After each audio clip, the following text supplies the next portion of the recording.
All right. Well, here we are. And hey, panelists, Matilda and Dr. Ley, if you guys want to start your video, look at there's the lovely Matilda Garrido. How are you, Matilda? I'm good. How are you doing? I'm doing good. I'm Dan, and we've got the mysterious Dr. Ley with us tonight, and we are in for a great night. This is another edition of In the Spirit of Science.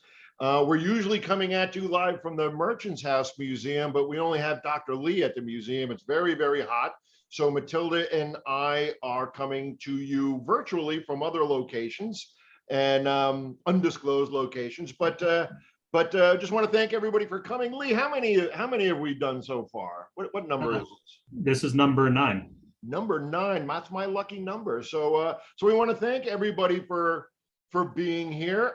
Just before we get started talking, I want to let you guys know that hi Diane, just put something in a Q&A. There's also a chat room where if anybody wants to ask any questions during the broadcast, please do that. I'll keep an eye on that, and we'll try and answer your questions as we're going along. But again, before we get started, I just wanted to remind everybody that's with us tonight, and thank you for being here.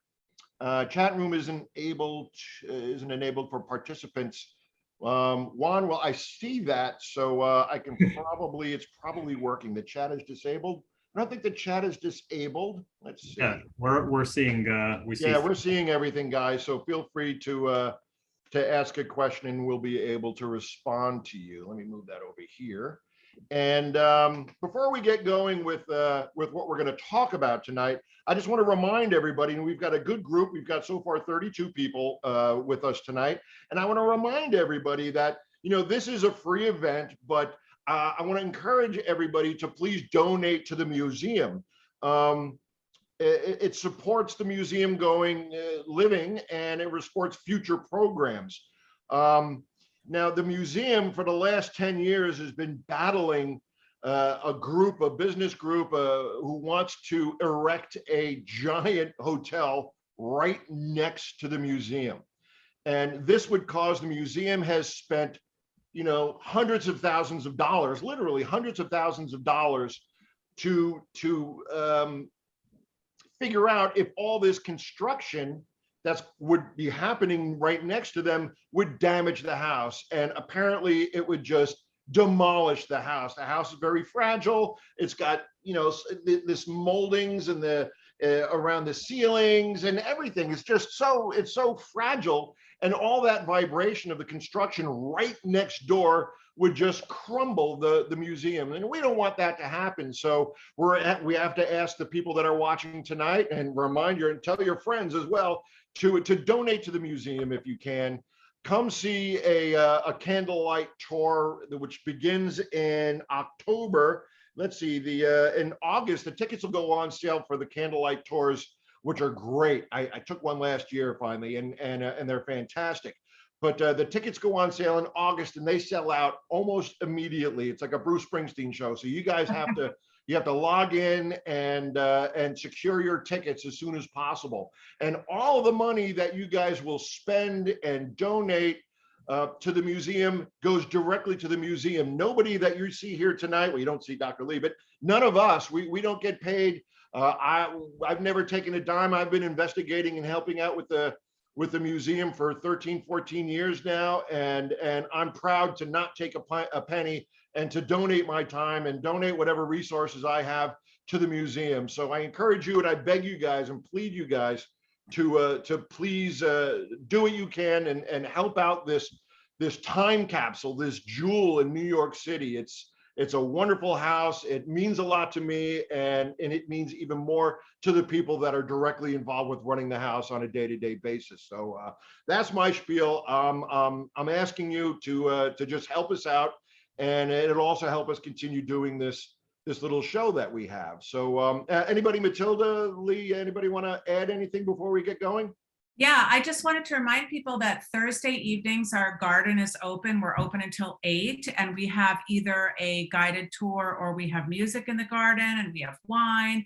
And best of all, it's free. So please come. If you can't get to the museum on the weekend or during the day because you're working, come after work on Thursdays. take the tour, enjoy, come and sit and have a drink. And just, I think most people who come to the house, the feedback I most often hear is like, wow, I can't imagine. I don't understand why I never knew about this place before. I'm going to come back. And they end up coming back for like the ghost tours in October and all of the other programming. So it's really sort of like once you come and like break your cherry and visit the house for the first time, you will be coming back again. So I just encourage everybody to come. If you haven't yet visited, please come and pay us a visit. Lee, you got anything? No, that's sounds good. All right, well, cool. Well, let's get going. What we're going to talk about tonight, and we're going to be able to show you some data that we've collected. Now, like I said earlier, I began investigating the Merchant's House in 2006, 2007, maybe. I don't remember the exact date, but began investigating there. Just me and some colleagues that I investigate with that are here in the city, and I've brought people in. We've been investigating and going through and doing these sort of traditional equipment-based investigations, checking our EMF, recording EVP. I have never caught a video in all the time that I been investigating the house. I've never caught anything on video that I'm comfortable saying that it could be paranormal possibly. But a few years ago, maybe 2 years, a year and a half before the pandemic hit us, Dr. Ley and I hooked up, and we decided, okay, let's try and work together. And Dr. Ley, being a neuroscientist and being brilliant, was really taking what I was doing at the Merchant's House to the next level.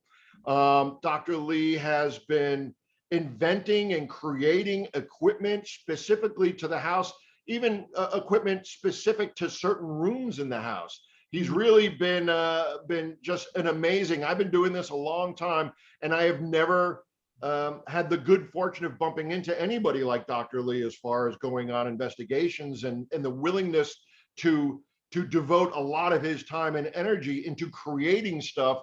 It's really state-of-the-art, never before seen equipment being used on these paranormal investigations. So we were all set to go and very, very excited, and then boom, you know, the pandemic hit, and the museum had to close, which gave us the opportunity to go into the house and set up cameras that were running 24/7, that we had access to 24/7. We can look at them on our smartphones, on computers. And Lee, why don't you talk about some of the equipment that, in the beginning, some of the equipment that you were bringing in? Yeah, like Dan said, it actually ended up kind of being a unique opportunity because the museum was closed, and you know it allowed us to deploy those sensors. So we designed sensors that are actually, a lot of them are similar to the sensors that Dan described using, you know, and a lot of other ghost hunters use, which is, you know, the handheld sensors. But one of the big differences is we did develop some unique sensors apart from those, but even with those sensors, we made basically just grids of them. So having a grid of identical sensors or an array of them is much more useful from a scientific perspective, because it allows you to see like movement and you know, more anomalous behavior than just like a single light going off. So that's, you know, if you're the take home, that's sort of the take home message on the sensors that we used. And we have, like Dan said, like we had cameras set up, so we recorded a lot of that activity within these sensor grids during that time. And Lee, you know, as a paranormal investigator, I'm going in. I'm trying. I would love to catch, you know, the ever elusive full-bodied apparition on video, which hasn't happened for me yet. But as a scientist, you know, I don't pretend that I'm a scientist. I would never call myself a scientist, but you are. And you know, as a scientist, what were you looking for? You know, what would be something that would turn you on as far as collecting data? Yeah, good question. Yeah. So like one criticism like you know, scientists would have of the typical, like you're holding, let's say, an EMF meter and you see it bleep, right? Like that's interesting, but you know, as Dan knows too, like maybe you accidentally swung your hands near like an electrical wire in the wall, or maybe somebody next to you was like using a walkie-talkie and they, clicked it on and it made your meter bleep. So it basically, what it comes down to is when you see it flash, it could be something interesting, but also might not be. And there's no real good way to distinguish that very easily when you just have a single sensor. So when you have this grid of sensors, if you see the whole grid, flash, then okay, that was probably just some kind of environmental large scale thing, like maybe lightning struck at, a block or two down, or maybe like, somebody, they just turned on a new cell phone tower or something. But if you see within that grid, like a little pattern of only like 2 or 3 of those sensors turn on and they're all sort of right next to each other, all of a sudden now you have this localized anomaly. It becomes an anomaly once you have this, you can see that sort of spatially how this disturbance is distributed within space. So that's sort of, that was sort of the key going in, like, hey, let's see if we can get these localized anomalies. And then even just the next step after you know that they're localized is see if they sort of seem to travel and act intelligently. Mm. And just to be clear, Lee and Dan, what was recorded was when there was no one in the house, right? So there was no person that would have a movement of theirs would have set off a sensor or something like that. Yeah. I think someone had submitted a question. How would the sensors filter out light or environmental noise and stuff like that? Like how do we make sure that that's not part of what you're getting? Yeah, so that's a great question. That ties in with Dan's question too. And the main thing is this, like Dan said, the fact that we were able to have these sensors there 24/7. Mm-hmm. So that lets us sort of get this baseline of how the house is behaving on a, average typical basis. If you set up a sensor grid and then you notice that like every 5 minutes that sensor is bleeping on and off, that's probably not, a ghost with a stopwatch that's activating it every 5 minutes, right? Maybe it's like there's a timer in the house that's doing something, right? So we were able to see those kinds of baselines more easily because we had this kind of access to the house on a continuous basis. Mm-hmm. And, the house was empty for the most part. There were people that would have to come in and out of the house and do various things. And that's good to have because 1, it showed us that the sensors were working. And 2, it gives us something to compare with. I mean, I think at one point, Lee, we had somebody walk through Mrs. Treadwell's room, and it was just a brief, fleeting moment. And it looked like we got a full-bodied apparition until we figured out, oh wait, I saw this person come in the front door, and so it was really great having all of these cameras and sensors with people going through the home. Every once in a while. Of course, it wasn't every day, but it was good to see that the sensors were working, and it made it the times when the sensors would work when nobody was in the house a little bit more significant. Would you agree, Lee? Yeah, absolutely. Yeah, that's a great point. Exactly. Right. And we were in the very, very beginning. Now, the cameras that we were using in the beginning were consumer cameras. You can go out and you can buy these things, and I think we had 6 or 7 of them going through the house. Yeah. And we were catching these kind of strange anomalies. It was very, very exciting at first because I had never caught anything like that.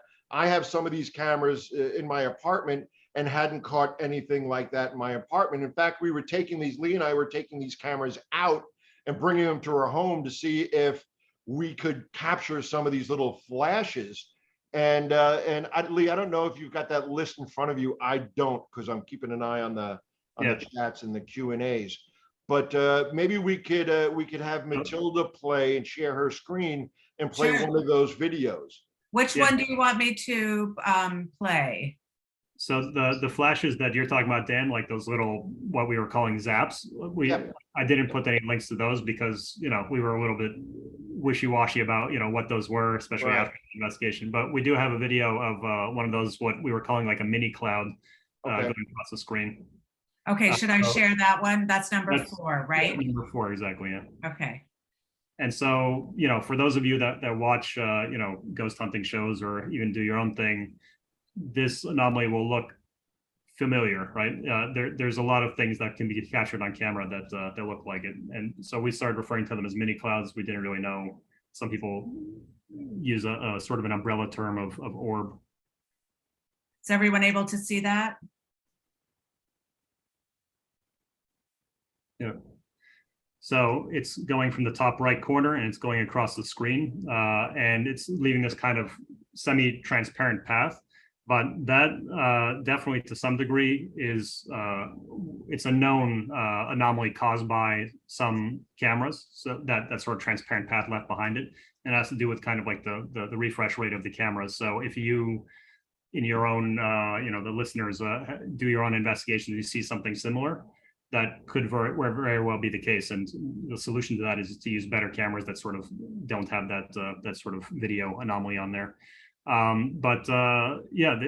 This is something that's seen a lot. It's, people, there's a big debate about these quote unquote orbs. Some people say that they're dust, some people say that they're bugs. And they very well might be, and they probably are, majority, if not all the time. That's actually something that we're going to be looking at within probably the next month. We're going to dig a lot deeper into that and do actual experiments with bugs and with dust, like deliberately introduced into the front of the camera in different scenarios, and try to just better be able to distinguish, like, is this actually what people say it is, or, something else? Yeah, I think it looks very deliberate, like it's going somewhere. Exactly. So for that reason, I mean, and when these videos were taken, there was no fan on or anything like that. So for that reason, this thing's definitely not dust, but so part of what we're looking at is whether it's an insect of some sort. Mm-hmm. I think, Ley, at one point, and this is Dr. Ley, this is who we're dealing with here. Ley was able to, at one point, calculate how fast these things were moving. And Ley, do you remember? I mean, it was something ridiculous, faster than an insect. I would believe faster than an insect could be flying, right?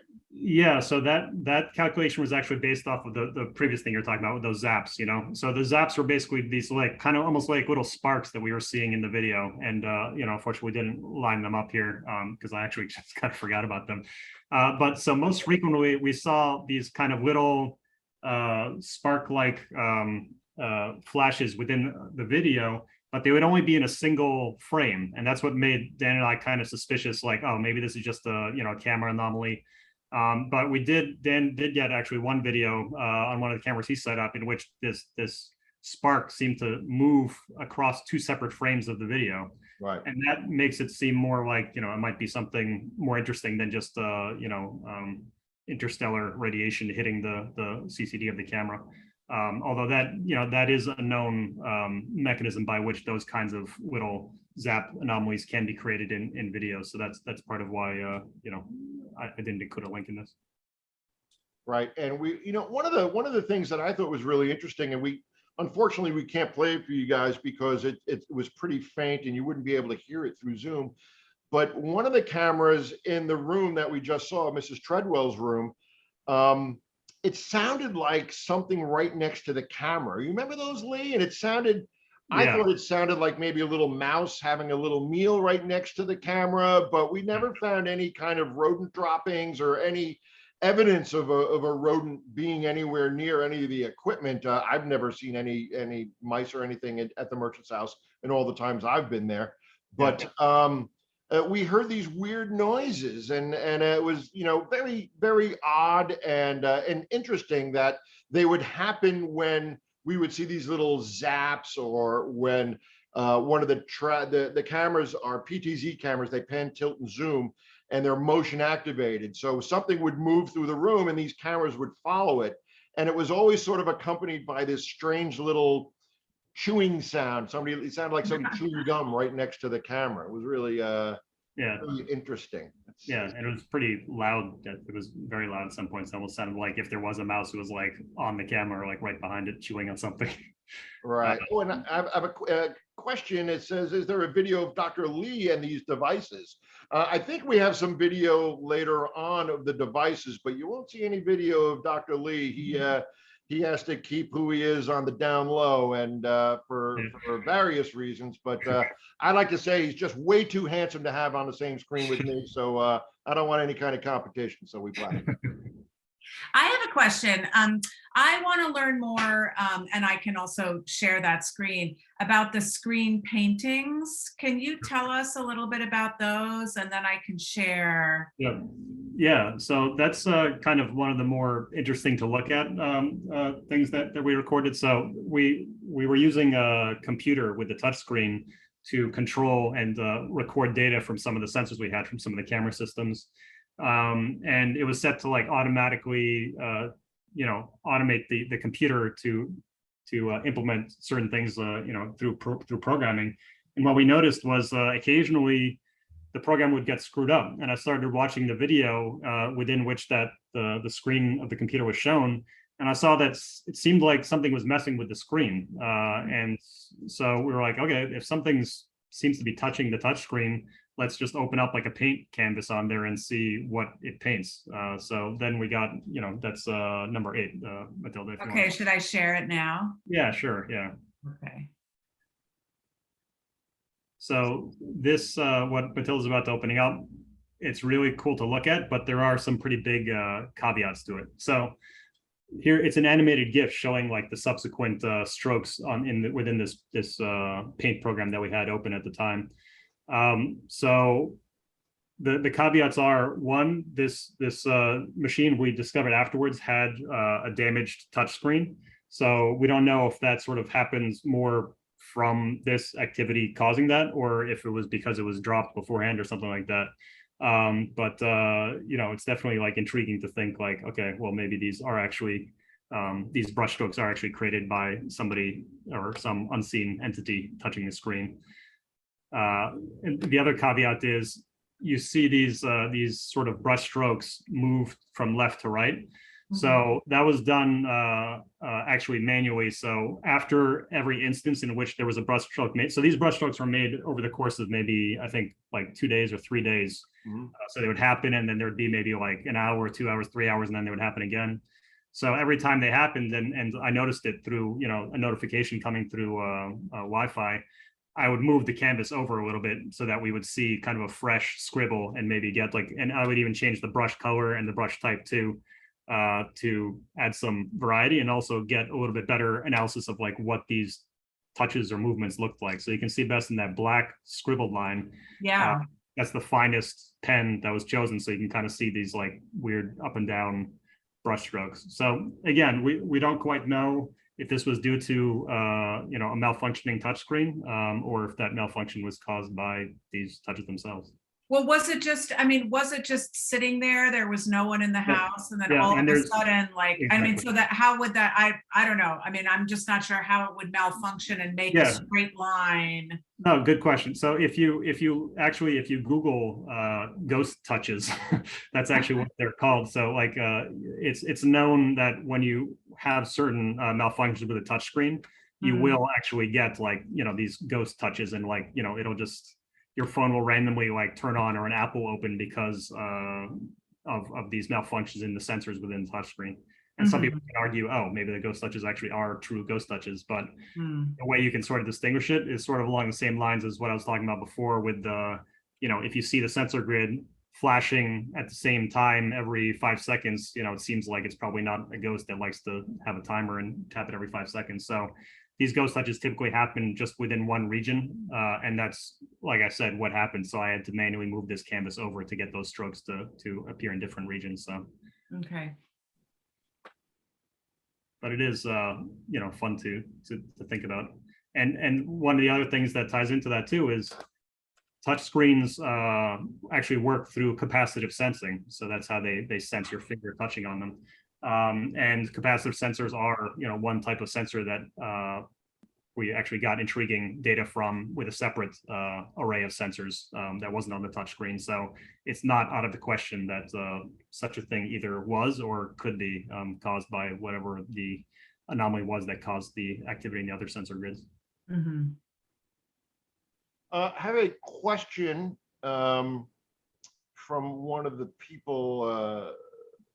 Would like to know if the museum collects, essentially, they want to know if the museum collects unusual stories by visitors, and yes, they do. And it's all up to the visitor to take the time and want to speak to somebody about what they experienced or perceived in the house. The museum gets a lot of people saying, "Hey, I was up on the second floor, and one of the docents in period clothing was great, and they answered all my questions," which is really, really nice. But Matilda can tell you that the docents don't dress in period clothes. So a lot of times the museum worker will pull out a picture of the family, and the visitor will point out a member of the family. It's usually one of the sons, and goes, "Well, that was the person I was speaking to." That's happened more times than you would think. Certainly that I would ever believe that would happen. It's happened more. We have a picture I'll show you guys a little bit later on that was taken by a doctor from Toronto before I started investigating the house. I believe she took this picture in 2005, and it was sent to me. The raw data was sent to me, the raw digital photograph, and I ran it through some programs to be sure that it wasn't tampered with in any way, and it wasn't. And then I sent it off to some digital forensic friends of mine who went through it, and they confirmed that they didn't know how that image was in this photograph. They didn't believe it was a reflection. They thought it might have been something behind the glass. I have tried to recreate this photograph in easily 1,000 times since I've been investigating the house, and haven't been able to. So it's one of the better ghost pictures I've ever seen, and it drives me crazy that I didn't take it, but I'll show you guys later on when we're going through a lot of the data. It's pretty cool. Do you accept volunteers for your paranormal investigation group? If so, what experience is needed? I do like to bring people on investigations that have never been on one. It's just a whole new energy to the house. I think personally, for me, I think the house is getting tired of me going in there and asking questions, and so it's great to have somebody come in and be fresh and be a fresh face. It seems that the house responds to that well. So if you want to email the house, so you can get my email, Juan, it's dan@sturgisparanormal.com. Send me an email, and maybe we see if we can't figure something out for you. Oh, you're welcome, Juan. Thanks. Okay, well, let's see. What else did we want to talk about? We have any other cool video we'd like to show, Lee? Yeah, there's two pretty cool ones. Number 5 and 7. Those are like animated GIFs of some of the activity from sensor grids that we actually had on the floor. This will sort of illustrate what I meant by using sensor grids to show like these interesting patterns of activity rather than just a single sensor flashing. Yeah, so this is a sensor grid. There's actually 2 types of sensors per pod. So you see those they almost look like glass jars that are upside down. So each one of those jars is actually like a large, like one of those like cheese ball jugs. So it's actually pretty large. It's probably like a gallon size. And within each of those jugs are 2 separate sensors. And you'll see this sort of wave of activity coming from the top left corner and traveling down to the bottom right corner.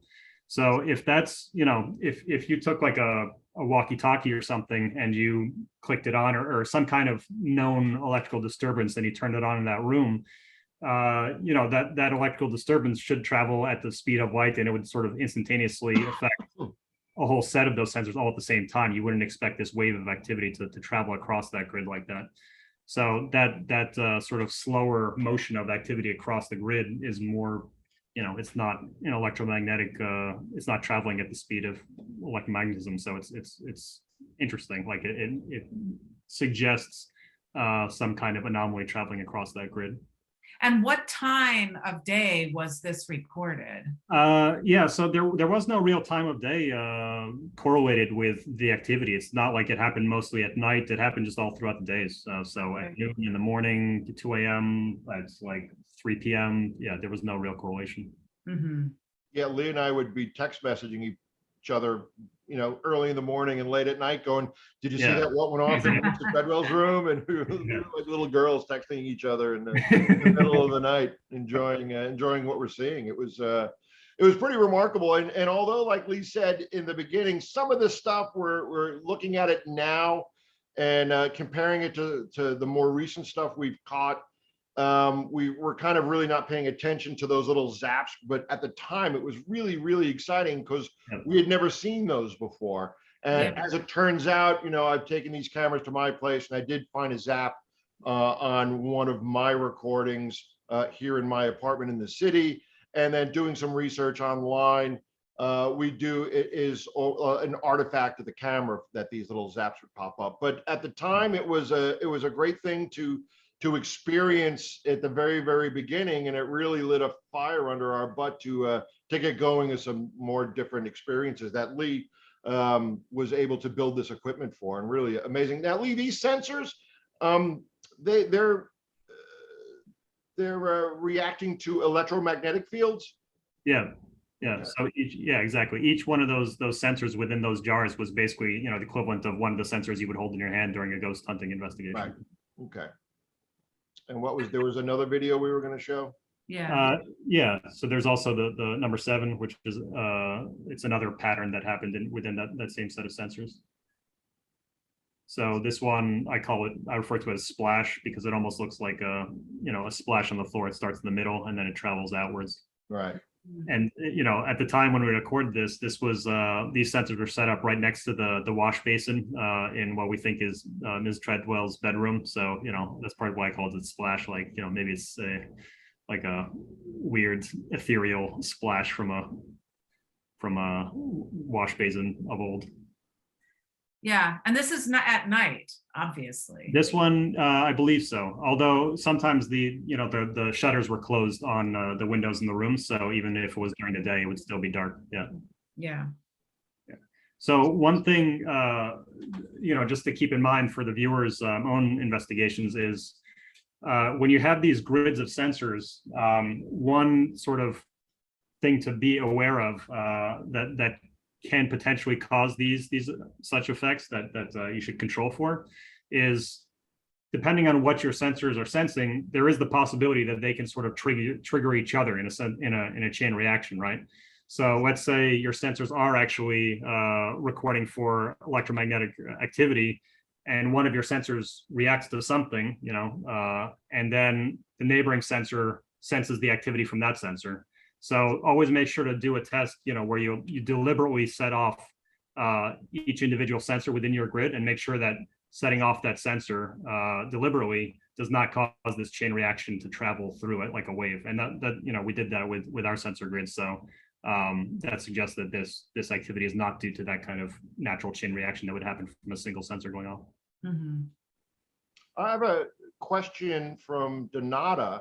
Was wondering, do you ever experience spontaneous electrical anomalies, lights going on and off, and etc.? It's been a few years since I've experienced that at the merchant's house. The first time I experienced it, now when I began investigating the merchant's house, they were on an episode, I think the first season of Ghost Hunters, and it wasn't a pleasant experience for the house. So they decided no more paranormal investigations, and I wrote a letter. It got on the right desk in front of the right person at the right time, and I jumped through a lot of hoops. It took about 6 months, but for me to begin investigating there, and one of the deal I had to make was I could go in with my first night and do like a sort of a traditional equipment-based investigation, EMF meters, looking through infrared cameras. We had temperature gauges, we had everything, and did a lot of EVP. And then the next night they wanted me to arrange a traditional 19th century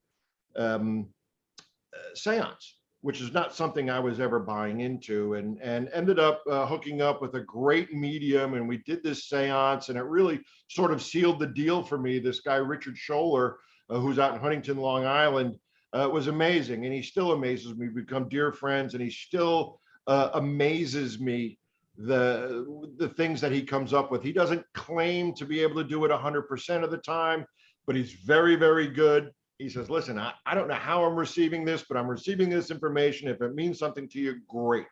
But during the seance, a number of people were, and I'm sure some of the people watching the show tonight might have been there.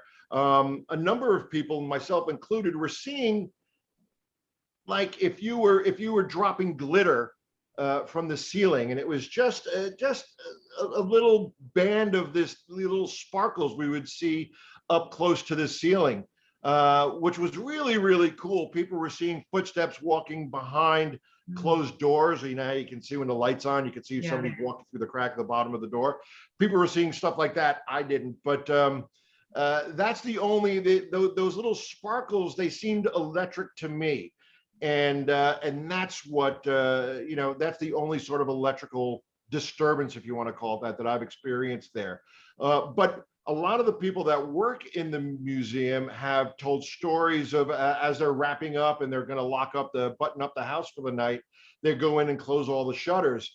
And so people have gone into the room and shutters have been closed for them, which is, you know, amazing and sort of freaks them out. And I've spoken to a couple of the people who say, you know, I made sure that they were open. I know that they were open, and I went back into the room and they were closed. But, you know, we're lucky we've got Matilda here. She's a docent in the museum. And Matilda, have you ever had any kind of creepy feelings or any kind of physical things or electric things happen to you?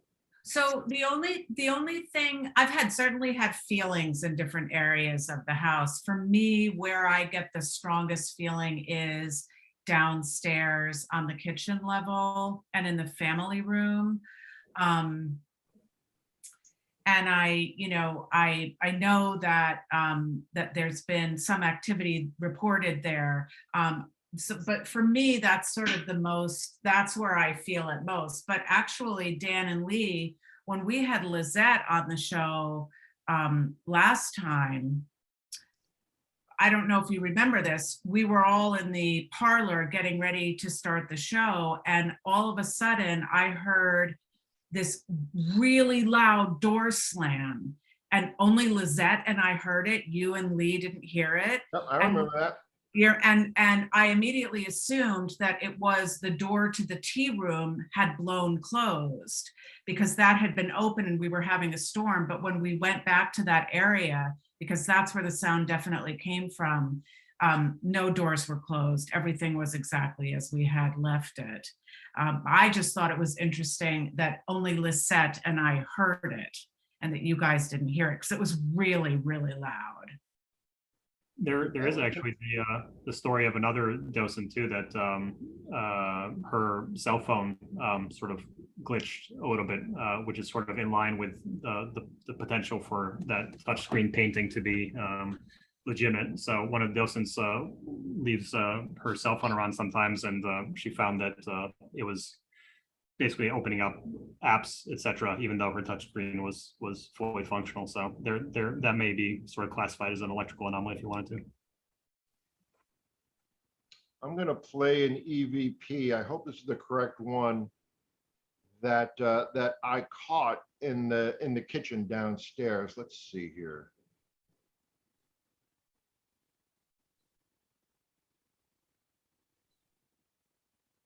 I see Juan in the chat says he feels it in the family room. Oh yeah, we've never caught anything in the family room. Yeah, that's not the one I thought it was. We've never, I've never caught anything in the family room. The family room, for you guys who haven't been there, is there's a street level where the formal parlors are. You come up a couple of steps, and those were used, a front parlor and a rear parlor. They were used for, you know, formal dinners and for holidays. And the family room downstairs, which is next to the kitchen, was sort of the everyday family room where they would gather and do their homework. The kids would do their homework, or you know, listen to stories. And I've never felt anything down there. I have never caught anything down there. In fact, when I do my investigations, sometimes I don't even bother going into that room, depending on the night. So when I bring a medium, a psychic medium into the house, I've never got any, they've never got any feelings that, I always tell the psychic medium, you tell me where to start, you bring me to the rooms, and they never bring me down to that family room. So it's cool, Matilda, that you've had feelings there. So sorry guys, if I feel like I'm distracted. I'm getting a lot of questions to me in the Q&A in the chat room, and they're coming just to me. So I'm trying to answer all of them at once, and it's getting difficult here. Yeah, although it's great though to, for us that aren't Dan, I guess it's great to have so many questions. Yeah. Oh my God. Yeah. It's great to have people engaged in this. And hey, I got a question for all you guys. Has anybody that's been to the Merchant's House that's watching, that's with us tonight, have you guys had any experiences? I know somebody was asking if the Merchant's House compiles all these stories from the visitors. I believe there's actually a book for sale at the Merchant's House where you can read a lot of these stories. So yes, there is somewhere to read these stories that people are having, and some of them are pretty far out there, man. They're really, really amazing, and they're cool to hear. And I love eyewitness stories. I love people that experience things and come to the house or come to me and say, oh my God, you're not going to believe what happened to me. Am I crazy? And I go, no, I don't think you are. But other people have reported stuff like that. So let's see if anybody's had any kind of experience. I just got 13 more questions. Blowing light bulbs. Okay. And Lee, on the list of videos, is there anything else there that is real compelling for our friends here to see? We have like the video that summarizes all the data that we presented in last year's Halloween episode, which was with the sensor grid set up in the hallway, and we saw. Yeah, that's where we need to play that, and it might give me an opportunity to jump on some of these questions too. So, all right, should I start it? Yeah, sure. Please. Okay.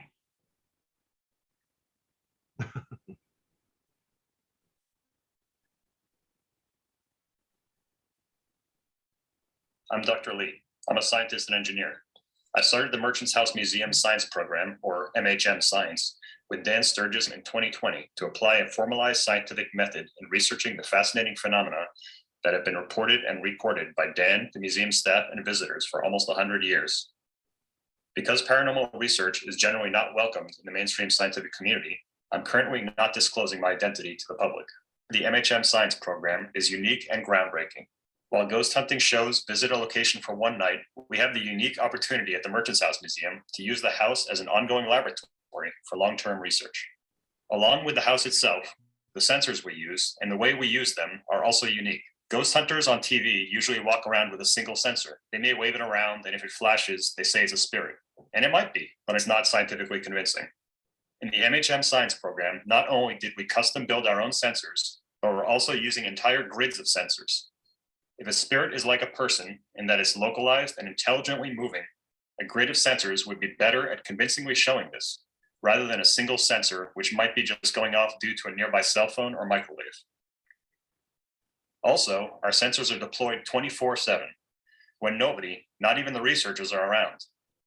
Cameras monitor the environment and notify us by email when the sensors record activity.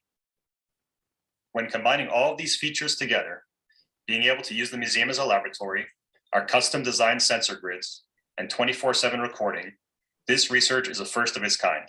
And as far as we're aware, is more ambitious than any research that has previously been conducted on the possibility of spirits and the afterlife. What we've recorded over the past year is amazing, and I'm going to walk you through some particularly interesting experiments we ran. We initially set up a vertical standing grid with many sensors in rows. We set it up in the hallway between the master bedrooms. Our thinking was that if spirits were present, the constricted space of a hallway might give us the best chance of recording them passing through. The sensors were very quiet for several days, and then we saw something intriguing. The sensors at the top of the sensor grid lit up. We recorded activity in the sensor grid 2 times in the first week, always in this pattern, with only the topmost sensors being activated. So we thought, okay, if we assume a spirit is causing this, maybe it's flying over the top of this wall of sensors that we placed in the hallway. So we placed the second, taller grid of sensors a little further down the hallway. A week after we had added this second taller grid, the sensors got activated again, This time, only the topmost sensors on the new taller grid were activated. If this activity was caused by spirit, were we making it fly higher by making taller sensor grids? Would the spirit get annoyed at some point? The next sensor grid activation that occurred 5 days later was much lower in the grid. Not only that, but it appeared to pass through both grids as if flying down the hallway. Both grids showed activation in the same region as well. Did the spirit finally just barge right through the sensor grid instead of flying over them?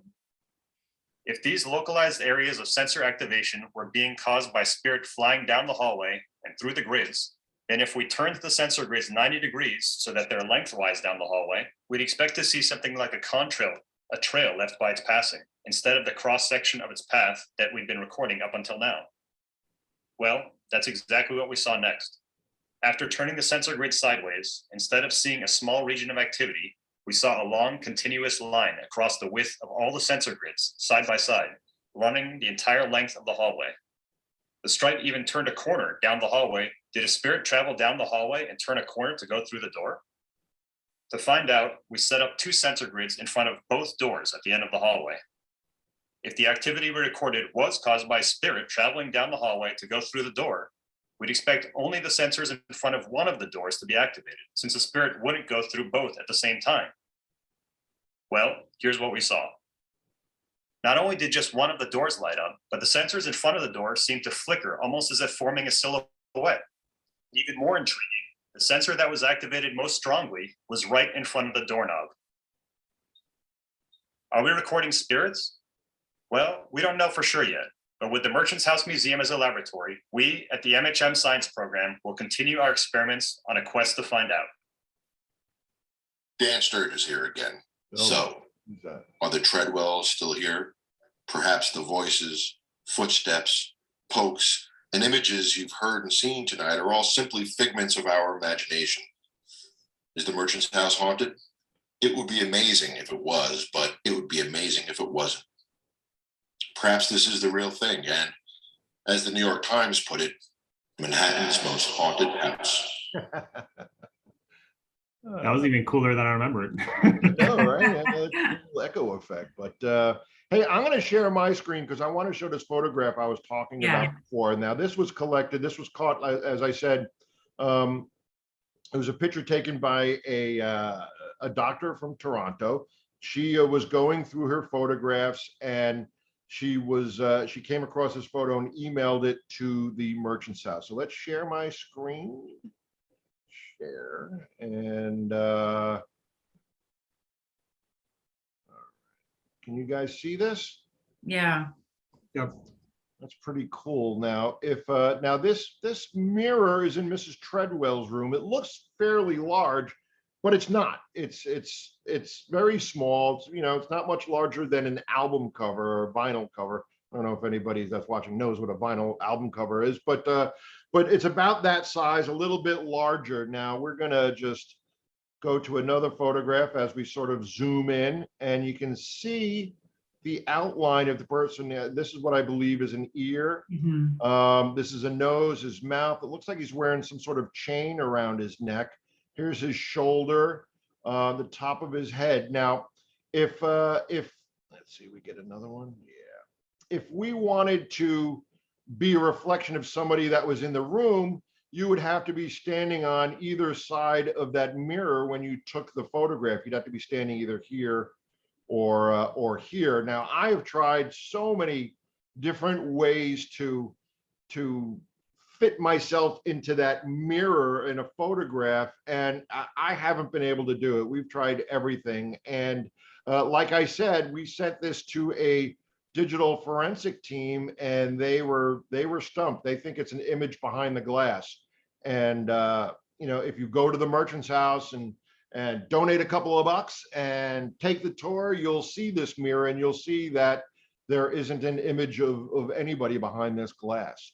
So that's one of the better ghost pictures, and I love sending this around, and I don't take credit for it. Sometimes I think I should, but I wish I had taken a picture of this well.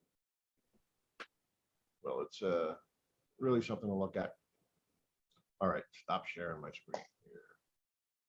All righty, I've got some more questions. And Lee, what do you see is in the future for our investigations? What do you think? What do you think we're going to be doing next? Yeah, great question. So one thing, like I mentioned at the beginning, is just to dig deeper into the quote unquote mini clouds that we're seeing, because I don't feel like anybody's ever really done a nice, thorough investigation of what can cause an anomaly that looks like that. Specifically what we showed in that first video of like this sort of little sphere traveling in a direction across the screen in a way that dust wouldn't. So I'm going to buy a bunch of bugs and do some testing with the cameras, different kinds of cameras, see, different distances, different focuses, like what may or may not be able to cause that. In my experience, there are definitely some instances where those can be caused by bugs, but I want to sort of better understand that, because we did get some data recently that seems to strongly suggest that at least sometimes those little mini clouds definitely are not bugs, and that they might be something, much more interesting. That's why Dr. Lee is my hero.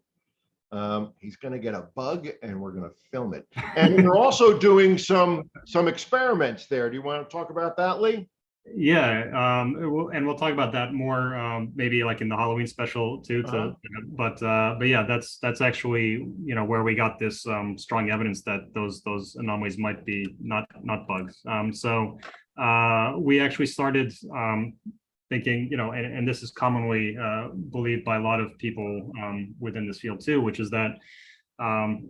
And even the docents, the merchants house, have noticed that a lot of times after events here, especially events involving like music, or if somebody's giving like a talk or something, activity seems to sort of pick up in the day or two following.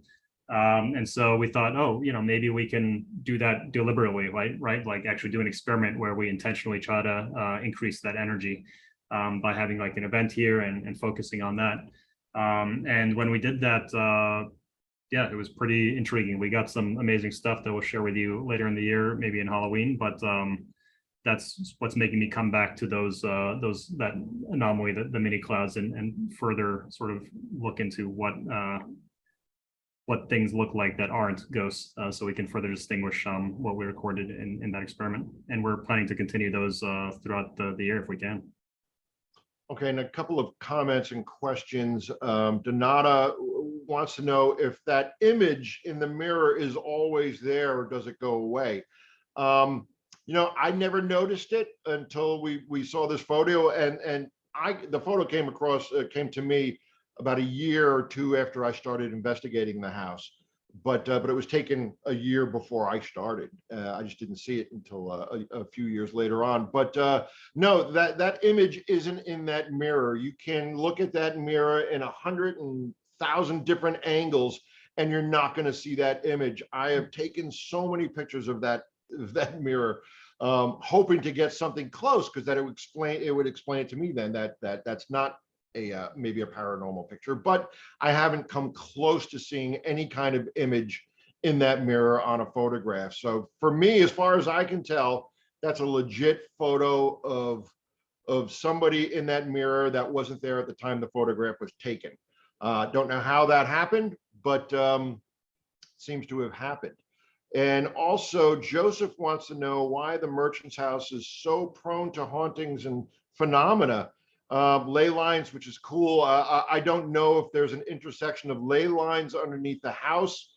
Ley lines are these sort of energy lines that circumnavigate the globe, and it seems that where these lines cross each other are, a lot of religious buildings, the pyramids, all kinds of crazy things. I'm not too up on the ley lines. I've just done a little research on that. But as far as I know, there is nothing that intersects underneath the merchant's house. Any kind of psychics or mediums, mostly mediums I bring to the merchant's house, they've all said this, that they believe it's mostly the servants that worked there. Our first seance, Richard Scholler connected with a couple of servants, and Annie McNulty was one of the names. Now, Annie has popped up with a lot of other mediums that I've brought to the house. They've come up with Annie, who likes to sing in the house, and Annie, who loves the house. So it's mostly the servants who swing by because they appreciate all the hard work that the people involved with the house are doing. In fact, during the seance, the original seance, Seabury, Mr. Treadwell, had come through and wanted to thank Margaret for taking such great care of the house. Now, Margaret is the director of the museum. And so she got a shout out from Mr. Treadwell, and deservedly so. But as far as I'm told by these mediums, that the family swings by, likes to look at what the house is doing. Gertrude comes by. She's the last family member that was born in the house, with a very romantic rumor that we're not sure if it's true, that she also passed away in the bed that she was born in. That's kind of a cool romantic thing to say. We're not exactly sure that that's correct. But Gertrude comes into the house and understands what we're doing and appreciates what we're doing and gets a kick out of what we're doing, and is appreciative that the house is kept in such great repair. And hopefully it'll stay in great repair as long as this horrible development deal doesn't go through next to the house. That would just really have all the moldings and all the paint and this beautiful gem, this treasure chest of artifacts would just be destroyed. So we don't want that to happen. So the spirits and the servants and the family, they're all happy that we're there. I'm sure they really happy when people come to visit the house. They like to show what a beautiful home they had. It's still beautiful. It still feels very homey. I mean, when the first time I walked in there, it was such a great feeling. And I don't know if it's from the spirits that might be hanging around or from the wonderful people that are taking such great care of the house. But when you guys, I'm looking at some of these comments, and a lot of people, they're being private comments. You guys should just share with everybody, but that they do feel home when they're there, and then they've been to the house and they have such a great feeling. And anybody I've brought to the house really just is amazed by what is in the house. Everything's original to the house. So so it's up to us. It's up to the people connected to the house. You guys that are watching, it's our duty to go down and help out any way we can. And I think the best way is taking a tour and donating a couple of bucks, or buying some tickets to one of the Candlelight ghost tours. It's really amazing place. Please let us know how we can help fight the development next door. Yeah, just what I'm saying, Juan. Just you know, come by and visit the house and drop a couple of bucks in the bird cage by the door. Yep. I was there a few years ago. It's very homey, very positive atmosphere. Okay, Juan wants to know, in terms of civic involvement, I would call the house or email them and tell them that you want to get involved. I know that they have town hall meetings. There's a lot, thanks Diane, there's a lot on the website about fighting the development deal. So Krista's excited about the Candlelight Tours in October. Krista, please come by. We might bump into each other, and that would be really cool. So hey, we're coming up to times that we have to say goodbye. Lee, do you have anything you want to add before we cut out of here? No, I just really appreciate everybody's interest. This is awesome. I think this is the most attendees we've had on these shows. Yeah, we've got, I think it's like 3 times the most we've ever had on the house. And Matilda, you're at the house more than we are. What do you think? Yeah, so I just want to remind everybody to check the website, because we are going to start posting the fall programming, and the ghost tours sell out really quickly, and you definitely don't want to miss them. We're also going to, in August, have a special Zoom program on the art of post-mortem photography, which is a phenomenon that there's a great deal of interest in, because it on the surface, it is a little odd, although it was very widespread at the time. But we're going to have a great Zoom program explaining all about it, what it is, what it isn't, showing photos. We're going to tie it in with the Treadwells. You know, we have never found any examples of postmortem photography in the house, but that doesn't mean that they didn't have any of those photos taken. So Anyway, just encourage people, check the website, check the events calendar. If you see something you like, especially if it's an in-person event, register as soon as possible because they sell out really quickly. Yeah, really, really fast.